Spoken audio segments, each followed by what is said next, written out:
Good morning, everyone. Welcome to the webinar. We have Carol Cohen as our guest and speaker for this webinar. She is VP Learning Strategy and Sales Element at Infopro Learning. Good morning, Carol. Hi, thank you.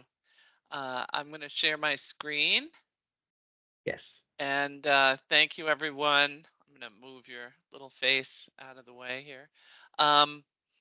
Thank you, everyone, for joining. This is a subject that I love talking about. And basically, I'm trying to do a sales talk on topics that hopefully are of interest to you once a month, I hope.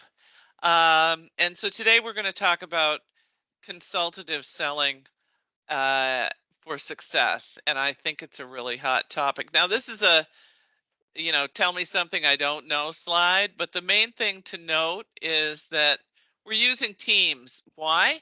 Because I want to hear your voices. So this is a free conversation. Um, and I'm hoping that you will control your own mute. But when you want to talk, you can raise your hand or pop on your camera, but somehow notify us that you want to talk, and I'm happy to have you join in and participate. I really hope that this is a conversation and not just a lecture. You can also use chat, although I can't guarantee that I'll actually see the chat as I'm walking through this, but I try to set this up in a way that we have distinct topics to discuss.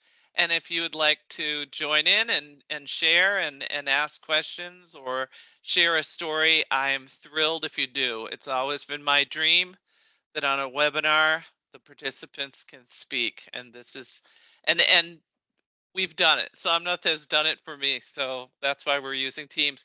A little bit about Yes. myself. I currently lead, as Samna said, the learning strategy and sales training practices at Infopro.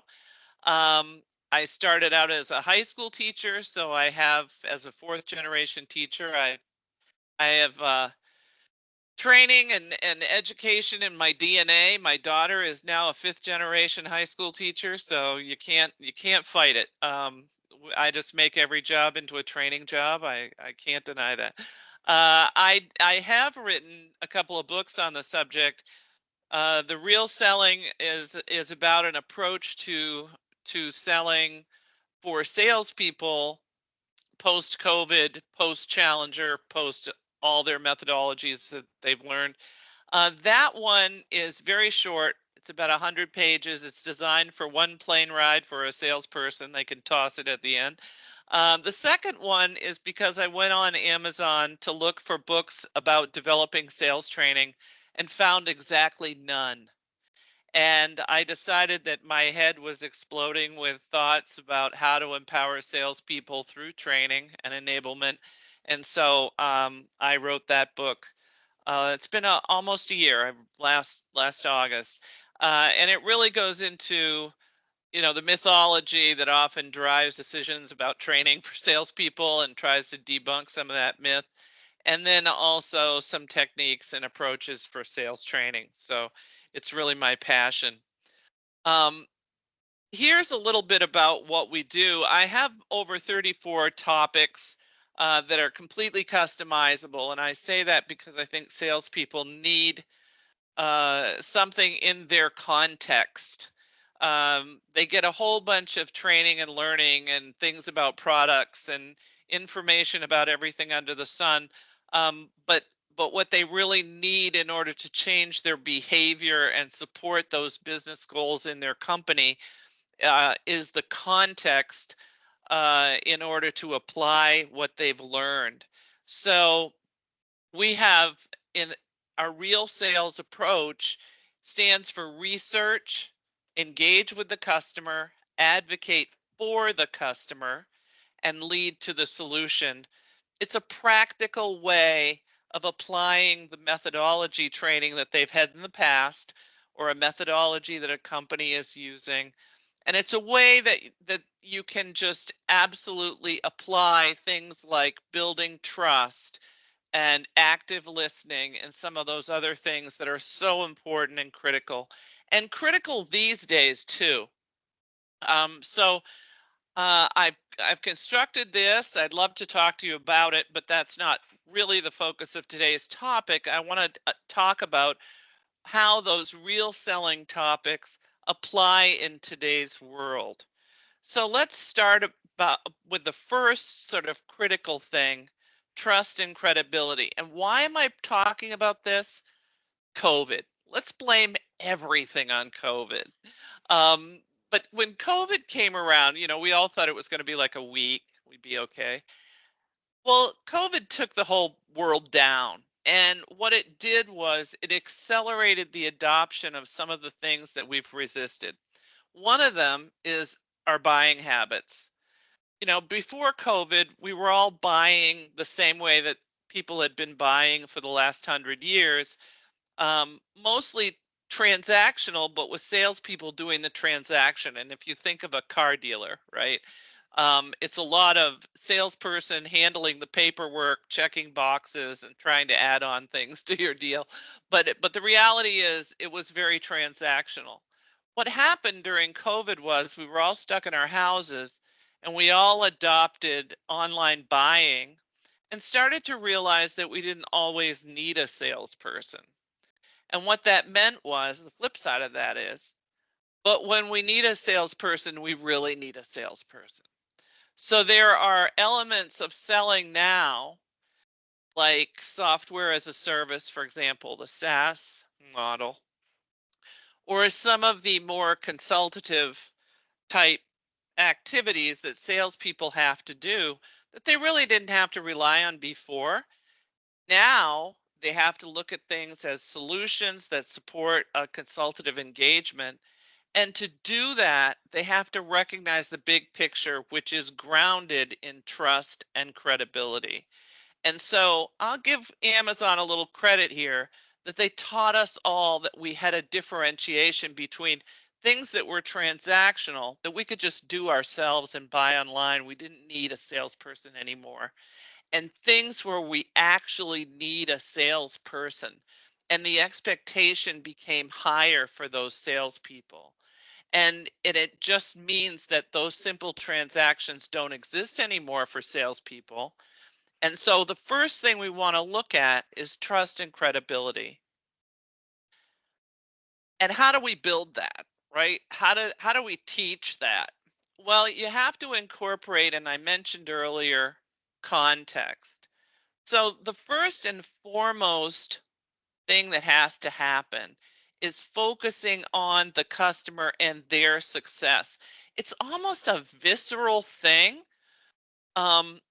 If you think about it, like, and I've seen it where I've worked with some salespeople where I say, like, let's look at your intent. If your intent is to simply close your deal, and I'm going to say this like a million times, but if your intent is to just close a deal or figure out what product they want to buy, you're going to miss a lot of opportunity. If your intent is to focus on that customer and their success, all of a sudden you can physically feel the difference in the conversation and the way you listen. And this really hits on these elements of real selling, which is to research the customer, know everything about that customer before you get there, know their market, know the trends that impact their business. What's going on in the world that's making them change, making them need your service or your product. And then prepare to engage in that sort of conversation about their industry. The A stands for advocate for their business success. And this is the visceral change.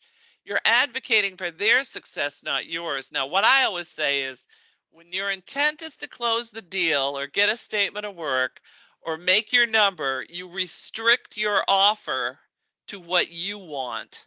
And when your intent is to make the customer successful, you open them up to a broader opportunity, and they'll literally give you all their money. I say this all the time, but they will.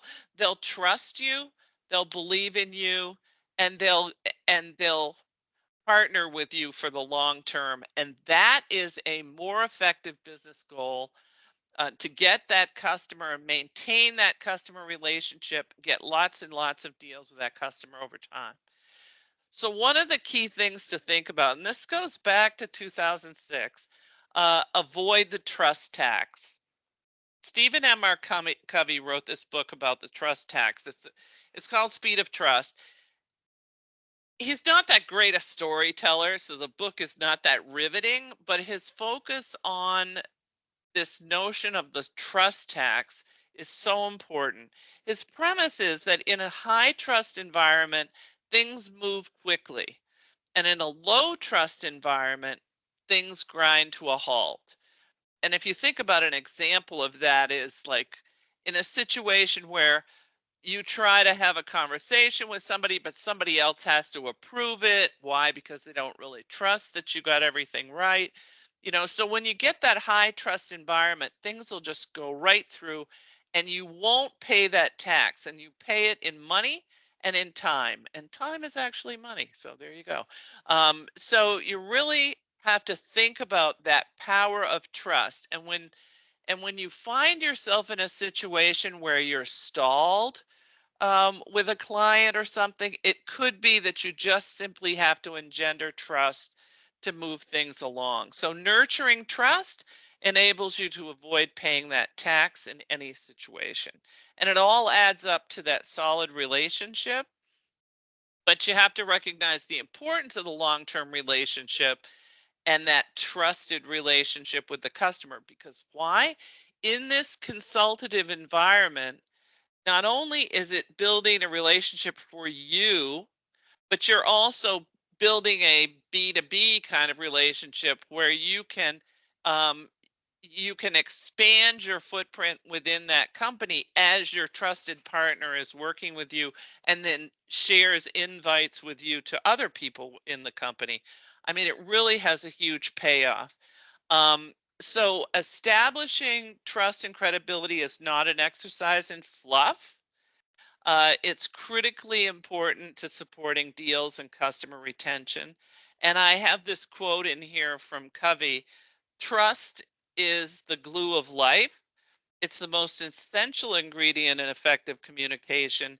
It's the foundational principle that holds all relationships. And as I go through this and talk about the different sort of basic skills or fundamentals in consultative selling, they actually all add up to building trust. And so please think about that um, as one of the key factors. Now, salespeople have to be expert at effective needs assessment, and it's crucial to master the art of uncovering your client's true needs and challenges through insightful questioning techniques. And again, if your filter is I sell this thing and I want to sell it to them, and all I want to hear about is how much they want what I'm selling, you won't hear all of their needs. And it's important to understand all of their needs. I mean, especially in a high trust environment where they just may be having a bad day. And you ought to be thinking about them as human beings as you're listening to them and understanding the challenges they're in. And this should go back to some of the other methodologies that maybe you've been trained on, like solution selling and relationship selling and challenger, where you think about what is their position. I mean, we've had meetings where, one of the client team is really worried about getting a promotion, more worried about getting a promotion than our project. And we just have to understand, like, how can we help support that goal and at the same time meet the needs of that greater customer. I mean, really listening to what these human beings are after. So the first letter of REAL is R, and that stands for research. And it doesn't end when you show up with the customer. You need to go in armed with the knowledge of their business and you need to recognize what success looks like to them and then validate that in your conversations. Understand what's happening. I mean, I just did a strategy for a company where they're under an awful lot of pressure that their workers, their union workers, are going to go on strike any minute now. And that gets in, it doesn't get in the way of the conversation, but it's part of the conversation. It's what are the pressures in the company that's happening now, and care about them. Care about what's going on. Understand what's happening in the market.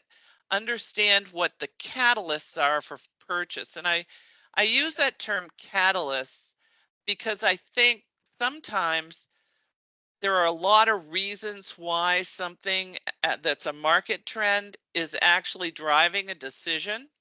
Let's look at AI, for example. That's all anybody wants to talk about, AI, oh, what happens when AI happens, yada, yada. So everybody's worried about AI and how it impacts them, and understanding how that industry that you're talking to is responding to updated AI. You don't have to go in to sell them AI. You just need to recognize that that's something that may be a catalyst. It may be impacting what they're buying, how they're buying, and you want to have that conversation with them, because through that, you will find out what their needs are. And the reality is their needs may be quite different than they were 3 months ago, because some of these things, I mean, like, I see certain trends. One of the trends I see with large companies is they're trying to pull down their silos.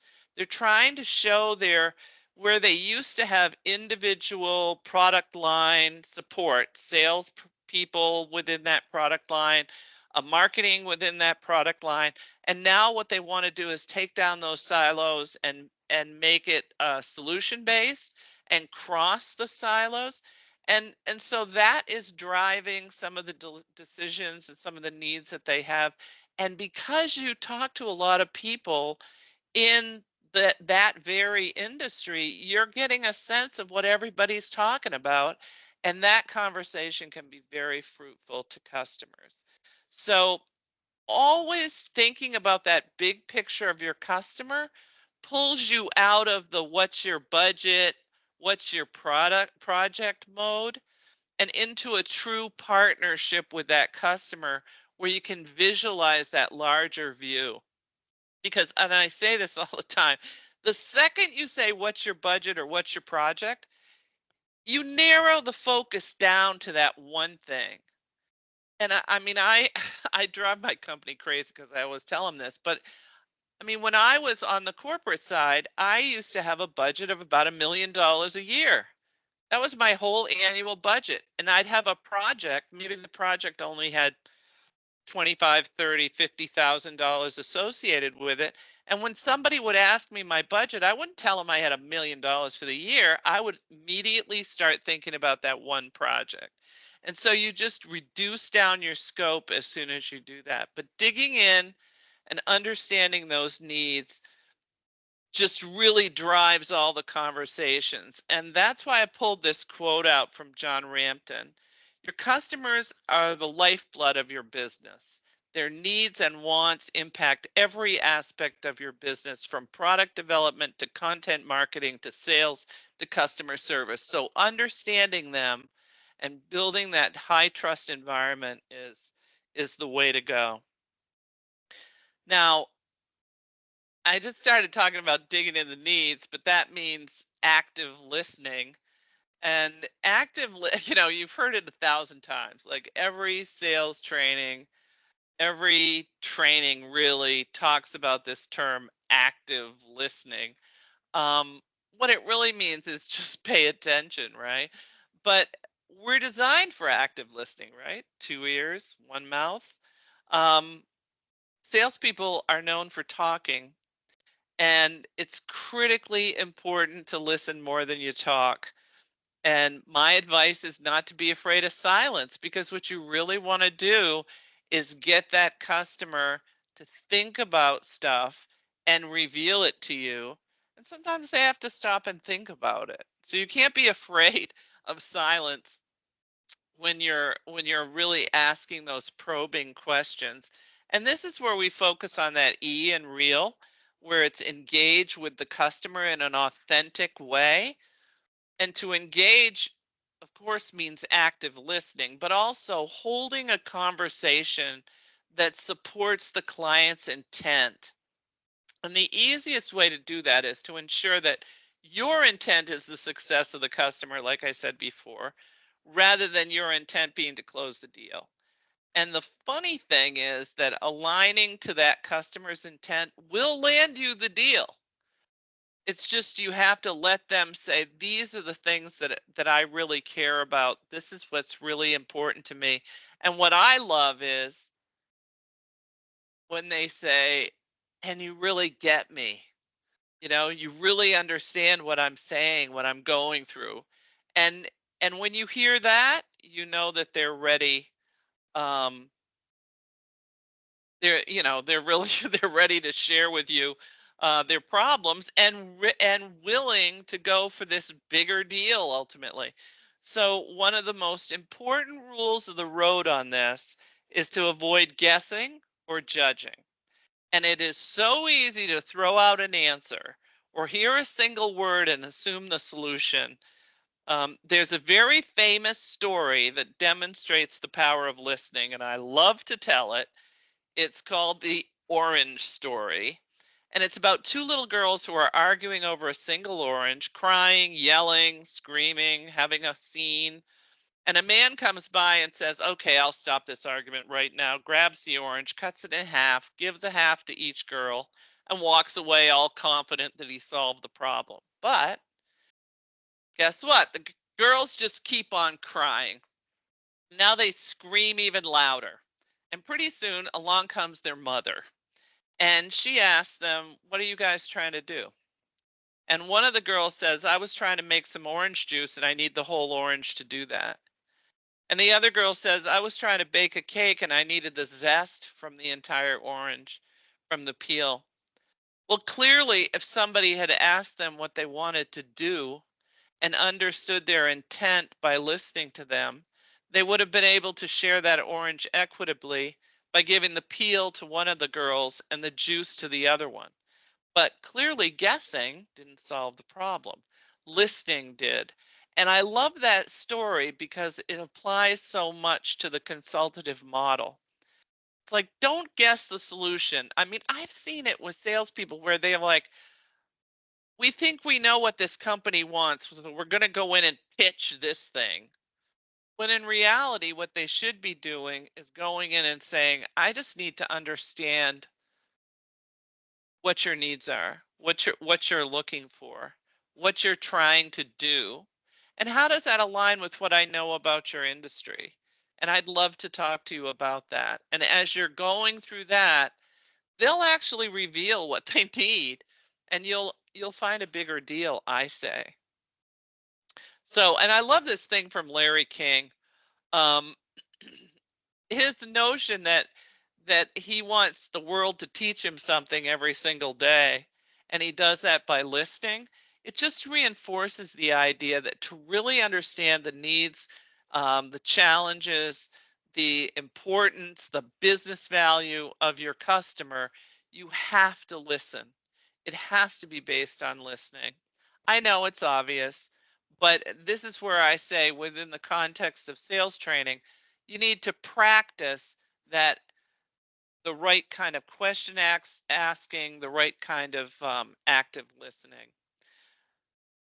So every successful person has to learn how to develop customized solutions that directly address the client's unique pain points and objectives. And that's why when we start with real and we start with the research about the industry, the market trends and everything like that, and then we move to the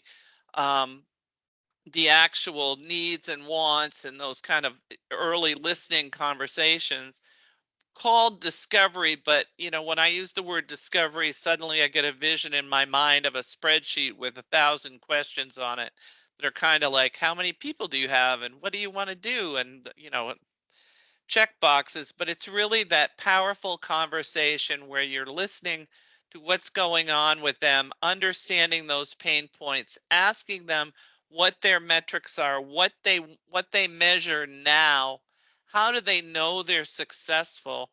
Really get into that conversation. What do they want people to do, say, show, find differently than they do now? How does your product or service support that? That's what we want to think about when we're crafting those tailored solutions. And often those solutions are scalable versions of what we sell already, but it's mapping those things together. So when we talk about the A in real, REAL, the A is for advocate, and we're not talking about advocating for your solution or advocating to sell more products.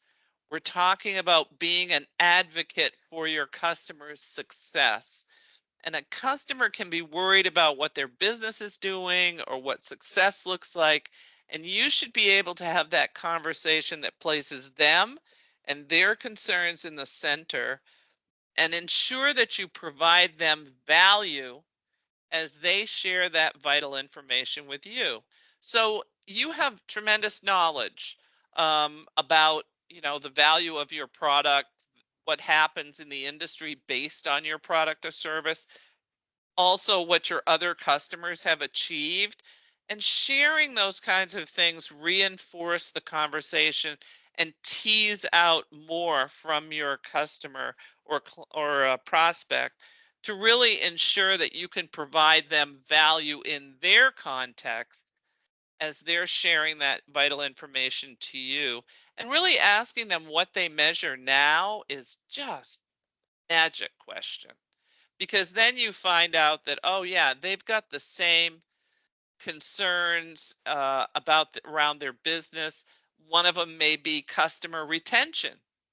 When they say customer retention, we go right back to those initial slides of, do we build trust and a relationship that can last a long time, especially if you're a SaaS customer?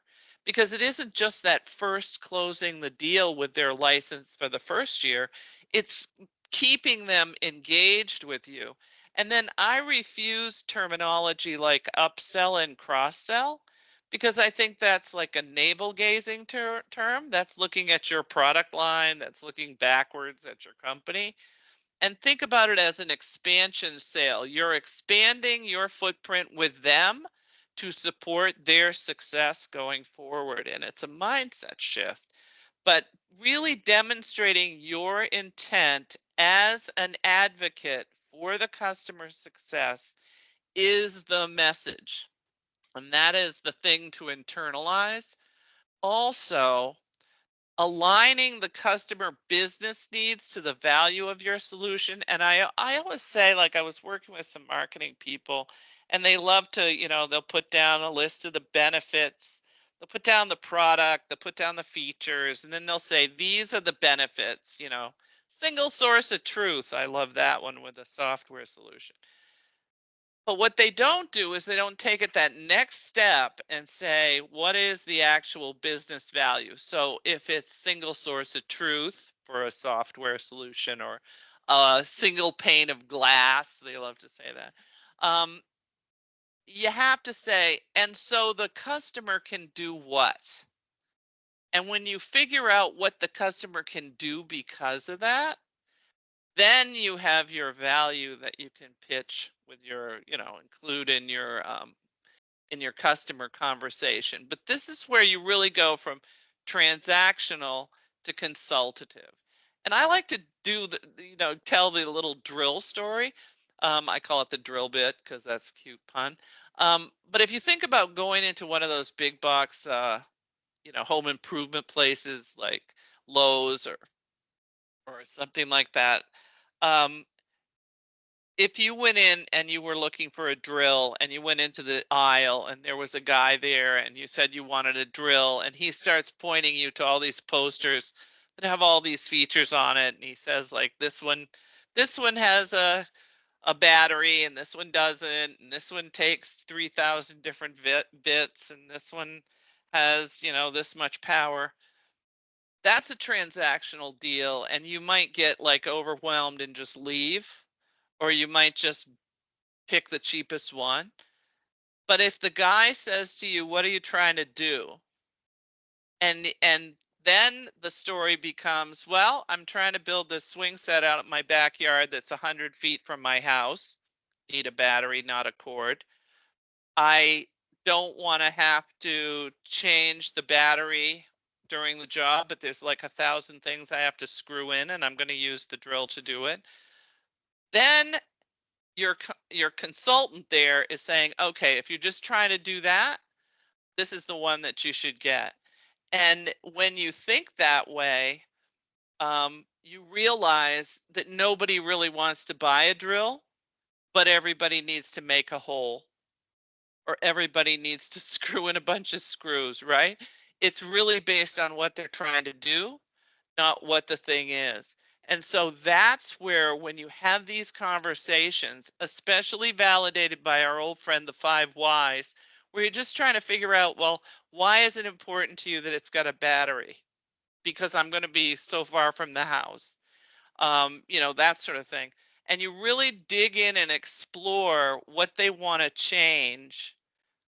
It will actually empower your solution, because as you find out by asking why 5 times, you'll get a real sense of what that value is to them.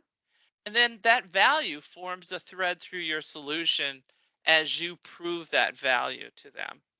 So by making the customer the hero of the story, you will sell more, as I like to say. So I like this quote. It's not your customer's job to remember you. It's your obligation and responsibility to make sure they don't have the chance to forget you. So that the conversation is so powerful that they really want to call you back, and they want to call you the next time they have a similar problem. That's what you're really shooting for. So when we think about objections, and this is a tricky one, overcoming proven strategies for handling objections and turning them into opportunities to strengthen your relationship is really important. And it's a little bit hard. Why? Because people think about, not you guys, I'm sure, but in the past, let's just say, salespeople will often think about overcoming objections as a point solution to a point in time when something happens as an objection, when in reality, overcoming objections does not happen at the end of the sales cycle.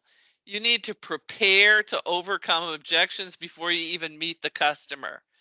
Take the time to walk in your customer's shoes and anticipate what the objections might be. Usually there's like 3 or 4. There might be one related to your competition, where the competition has sort of thrown some FUD out there, some fear, uncertainty, and doubt about you. Or maybe there's been something in the news that you might have to debunk. Or maybe it has to do with price. And when we talk about price, being the cheapest isn't always the best. Or we would buy everything we own from Dollar General, right? But we don't, because we want certain value from things. So don't be afraid about price, but be able to discuss and defend price in terms of value. But base your preparation for objections before you even meet the customer. Understand what the typical objections and concerns might be. Focus on your value. Have an answer sort of half prepared, and ensure that you align that solution to your customer's real intent. And the L in real stands for lead to the solution. And that comes from your challenger experience, and we've all had some exposure, if not the full training, on challengers. So usually everybody in sales these days is aware of it to some extent. And their model is this commercial teaching model, where you kind of take this customer on a journey that explores the consequences of inertia, of doing nothing. And it comes down to planning ahead. You're having those conversations, which I talked about already early on, about what's your bigger picture? What are you going for your business? What's your intent? What does success look like for you? And as you're having that conversation and talking to them about, well, if you didn't do anything, what would that cost you? And really understand the difference between your solution and their situation right now, their current state. And as you're carrying through that, you almost get to a point where they're going to come forward and say, I really think I need to buy what you're selling. You know, the best idea is when you think of my idea.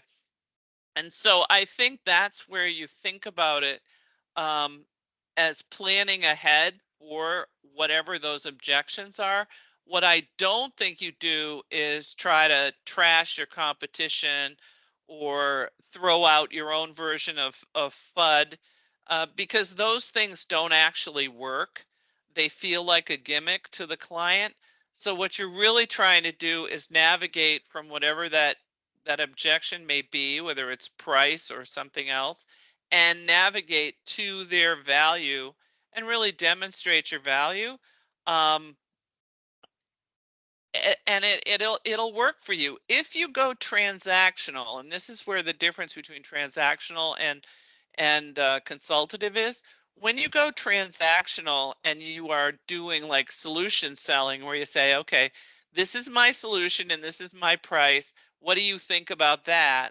They say, oh, that's interesting, let me think about it, and they immediately start comparative pricing with other vendors, and you end up in this sort of transactional churn, and you may lose on price, or if one of your competition comes in and they're much more consultative and they do all those things I've been talking about, like building trust and advocating for them, they'll take the deal with them. They'll always take consultative over transactional in cases where they need a valued partner. Um, so when you're more consultative, you demonstrate your desire to support them and their success, and you are more valuable to them than saving a few pennies, and that's really important. I threw in this Rockefeller quote about perseverance, partly because, you know, he's the old guy. He's not John Rockefeller the fourth, who was in the Senate and the governor of West Virginia. He's the great great great grandfather who was the big oil magnate who made all this business. But his notion of really having perseverance and overcoming things because you care about that customer, is just so critically important.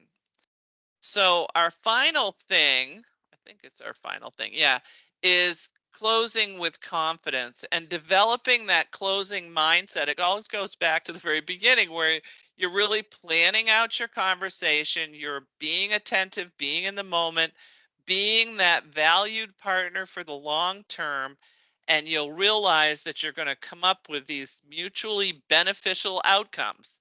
They'll buy some stuff from you, yay, and you will help them gain success, and it will solidify you as the trusted advisor, the one they want to turn to when they have a problem.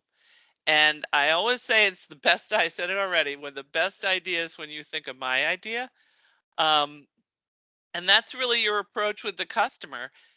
And I've seen it. I've seen it happen with sales teams where we've been in with a prospect, and we're really kind of leading them in the conversation through their success down this path where they turn around and say, this is what I want. And they tell you the solution. You don't have to tell them the solution. Um, so you need to recognize the value of that consultation, of that building trust, of those active listening, and developing that solid partnership that will last for a long time. And it really becomes easy to guide the customer through that to closing the deal, but you have to be totally educated on the process, on your sales process. You need to speak openly about the sort of give and take that's required to get that done and not be afraid of it. And salespeople who are transitioning from transactional to consultative kind of get a little skittish around this stuff. They'll often negotiate with themselves, like, I don't know if they'll go for that price. I'm going to discount it before I even talk to them. They try to anticipate the customer's response to things like cost, but customers know they're buying something. They know they have to pay money for it. They're not surprised by that. They know that, geez, look, my system keeps trying to restart. I'm sure this happens to all of you all the time. That's the third time today, just so you know.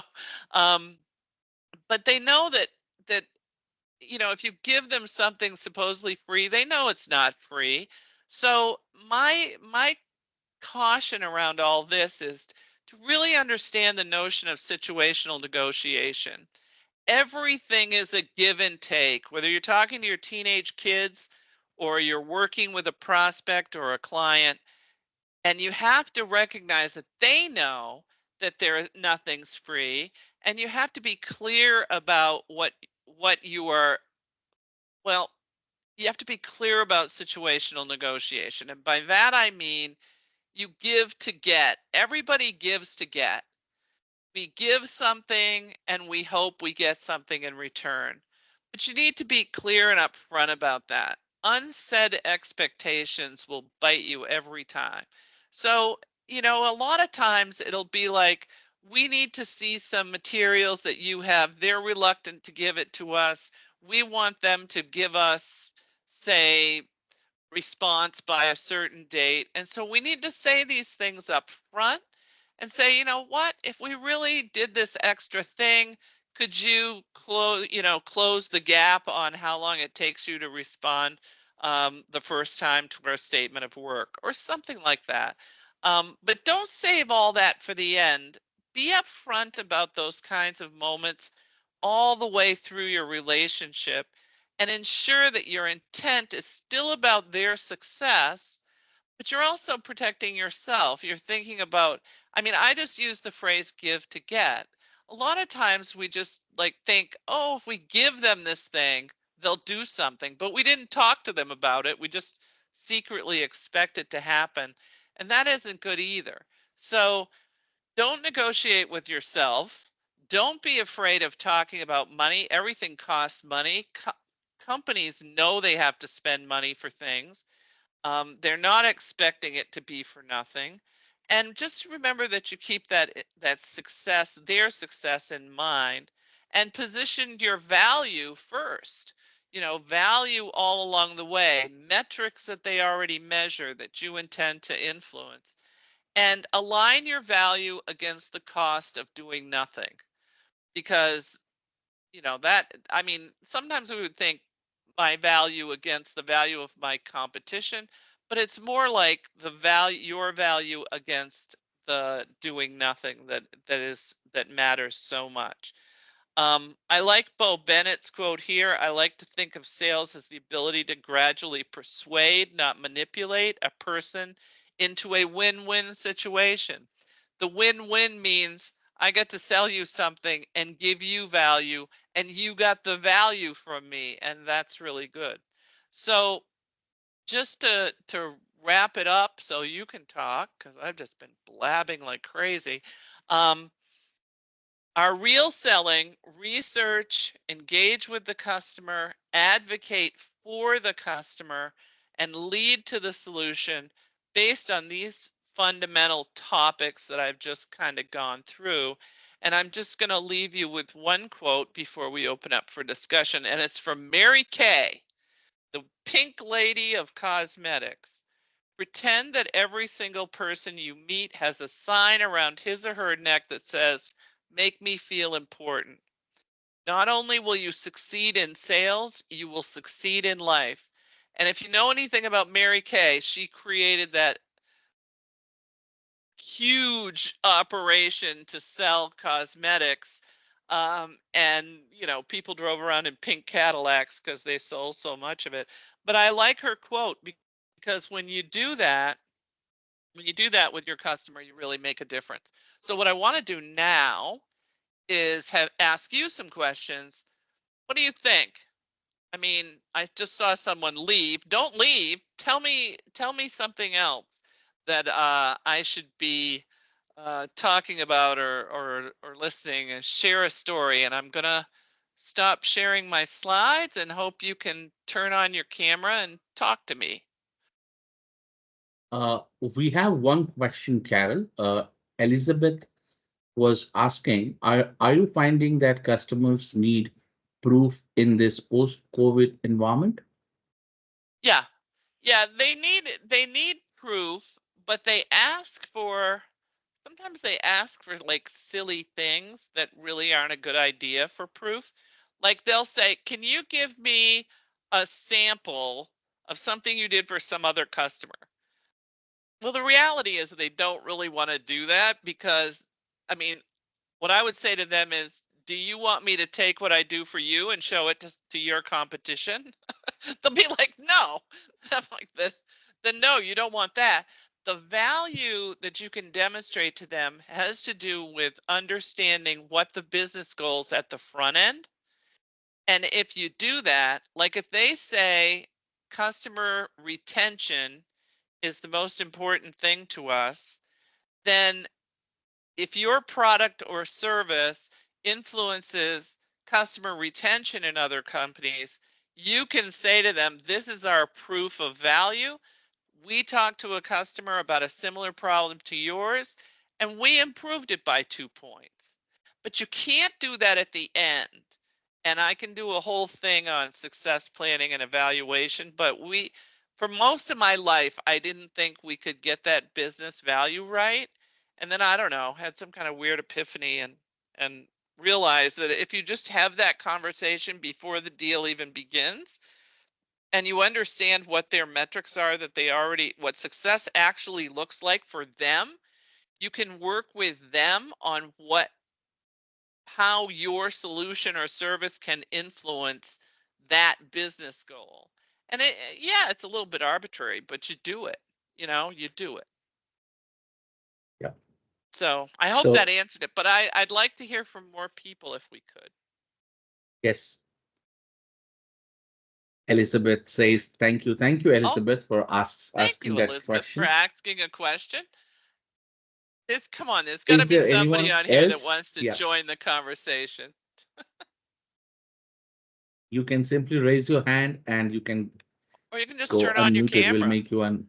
Think about it. So Kristen wants to ask. I am unmuting Kristen. Oh, they aren't able to Here you turn on go, their Kristen. cameras. Okay. Can Here she you turn on go, her Kristen. camera? You can ask. No, she has just. You can unmute yourself, Kristen, and ask the question. Your mic is enabled. Oh, he's not. She's saying she can't do it. Shoot. No, you cannot turn on the camera, but you can unmute yourself. Can you unmute everybody, Somna? Do you have a Yes. button that unmutes everybody? Oh, I'm sorry. Somnath promised me that people could do this. What's happening, Somnath? All It's my right. All dream. right. I know Coca-Cola that. and I know that, Pepsi in Kev. the same restaurant, and then people can talk on a webinar. That's my goal. You can unmute yourself, Christine. I believe if you are using Teams, you can unmute yourself.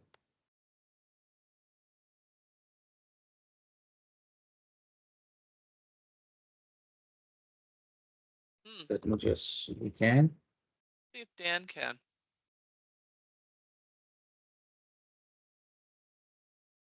Okay, let me see if I can see. I'm unmuting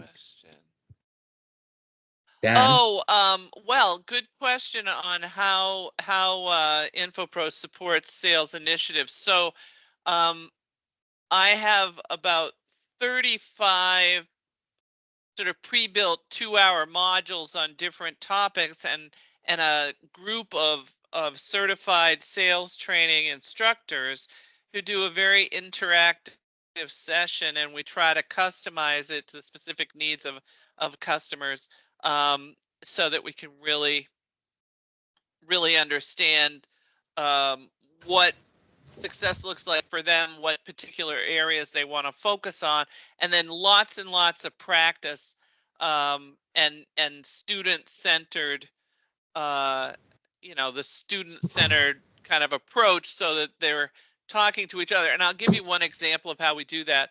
One is that we'll say, what's a conversation that you guys had last week that you don't think went so great? Let's talk about that for a minute and pick one, and then let's role play that.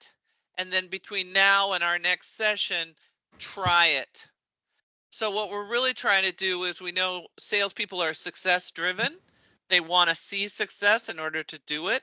And that means that they're also risk averse. So they don't want to try something they're not sure is going to work. So by having a practice session, by making it about their real context and something real that was said, where they can talk to their peers, whether it's in a virtual classroom environment or a live environment, they're able to then validate the use of that change and then try it, and we can give them feedback. Carol, so can I ask a question? Yeah, yes. So a voice. Can you talk a little bit about how different it is to manage and coach the kind of consultative salespeople that you're talking about versus managing and coaching transactional salespeople?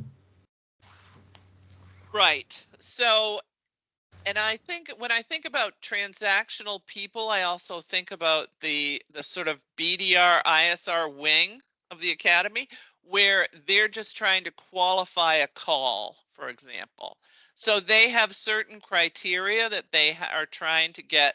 They have information they're trying to get across, certain criteria they're trying to gather from the client, and then their result is, are they willing to have a call with an account manager? So that becomes a very transactional thing, and you really teach them a lot of process. You give them a lot of sort of backup of scripts and practice of how to do things and modeling and shadowing and that sort of stuff and coaching. When it's consultative, it's much more, well, I would say scary, but it's more about really getting your arms around the industry you're operating in, really becoming an expert in your customer's business. And so we do a lot of training about who are your customers. Within the context of that customer, who are the personas you're going to be talking to? What are their typical challenges? You know, like, is a challenge of a CFO different from the challenge of a CEO? And I often say, you know, companies only do three things. They save money, make money, and stay out of jail. So you've got the save money people are the ones that do the internal projects, and they have certain goals and needs, and they appreciate things like efficiency and money saving. The make money people, like sales, marketing, the people that are out front line with your service or product, they have a lot of money, but they need direct business value. Understanding the stay out of jail, just a cute way of saying that. Then there are the people that are tracking the finances, the compliance, all those kinds of things. So if you go to them and say, oh, we can save you a ton of money, or you go to the people that are saving money in a project and tell them they can influence some big giant business goal, it doesn't necessarily resonate with them. Now, it's all the same project, but you just have to understand who you're talking to. And that's quite different from the transactional, where you have a very specific result. In the case of the BDR, qualify a call, you know, that's where you earn the right to have a call. But here it's like, I want to sit at your table. I want to bring to your table my expertise that will help you accomplish in the long term what you want to do. So you're focusing on some of those, well, what people call soft, but I don't call them soft skills. I think they're very hard. I think they're very hard to accomplish, but anyway, blah, blah, blah. I could talk all day. I see this question about the 5 whys. Yeah. The 5 whys mean that when you say, why is this important to you? And they say, because the CEO wants us to be a leader in digital something or other. You don't just go, oh, okay, that's great. Why don't I sell you something? You say, Well, why is that? Why is he interested in that? Of course, you've already read their annual report, so you know what their goal is for the year. But you say, why is he interested in that? Well, because, of whatever. And you just keep saying why until you get to that really the root cause of what's going on. And so it's just, they call it the 5 whys. It's not really 5, but it's always why. So I'm just trying to spin through some of these questions. Anybody, Dan proved that you can talk. So can Yes. you, somebody else want to say something? Just you have to raise your hand and I will allow your mic.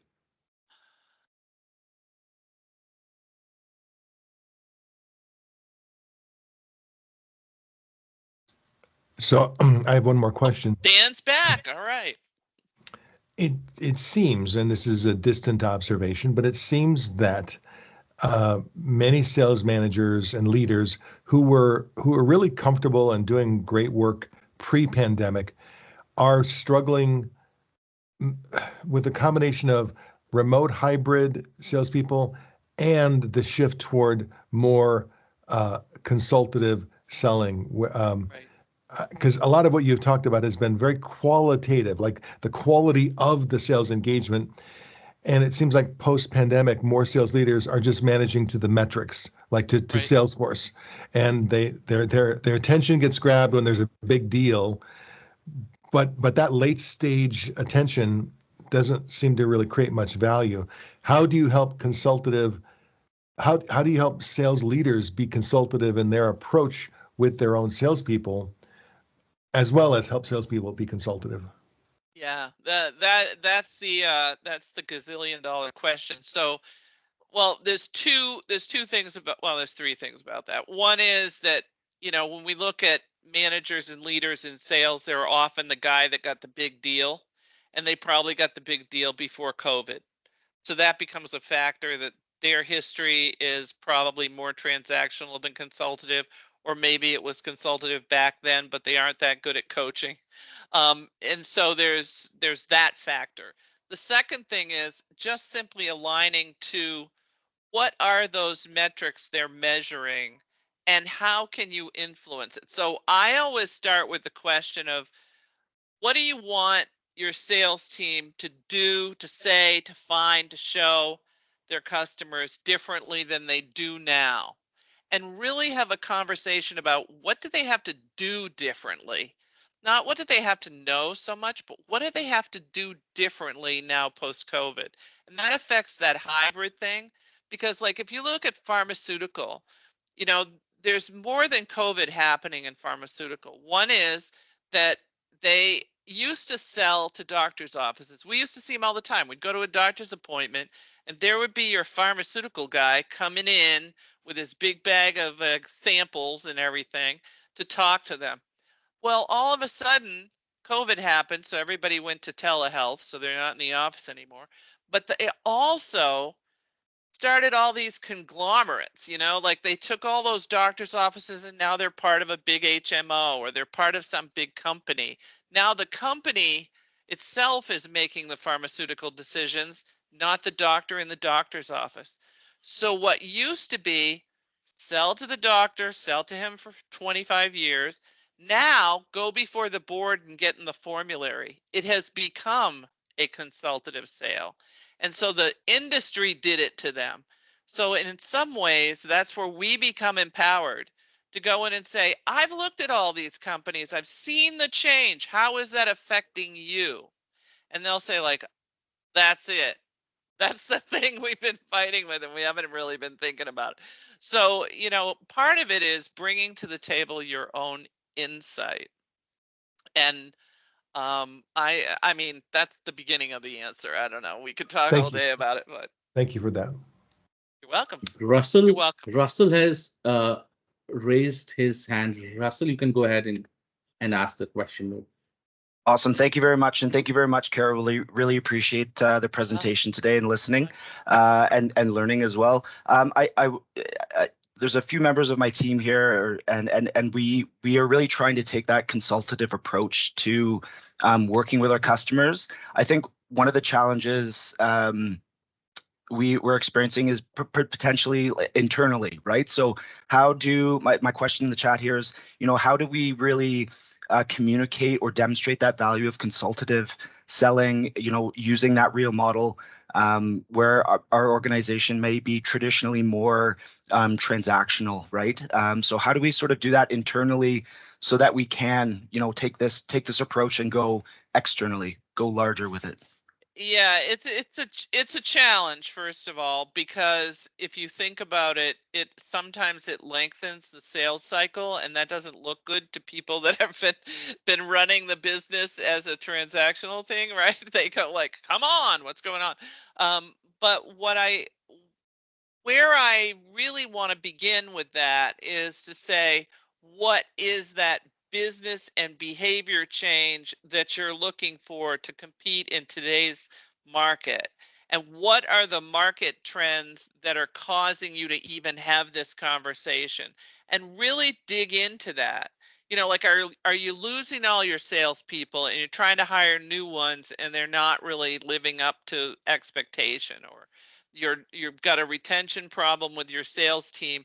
Look at some of those kind of business goals first, and then say, as we build relationship, like what I usually find is in this day and age, you really need that repeat customer. I mean, it's always good to get that first deal, but it's the second deal that's more important. You need them to come back to you every time and be loyal to you, and customer loyalty becomes a metric that you want to look at. And when you start setting it up that way, then you can say, okay, this is what we have to do to improve the activities that are going on with our salespeople. This is the kind of enablement tools they need. This is the kind of training that they need. And this is the behavior we want to see from them. I hope that helps you. But I'd love to keep talking about it. I know Somnath is starting to wave the flag that we've run out of time. Yes. But I'm on LinkedIn if you want to message me on LinkedIn, and we can set up a time to talk further. Always happy All right. to do that. Thank you, Carol. We are just running ahead of time. And thank you for your kind words and the brilliant presentation. Thank you, everyone, for joining. Please do keep seeing your inbox for the registration of the webinar. And you have a great day, Carol, ahead. Please take care. Thanks. Thank you, everybody.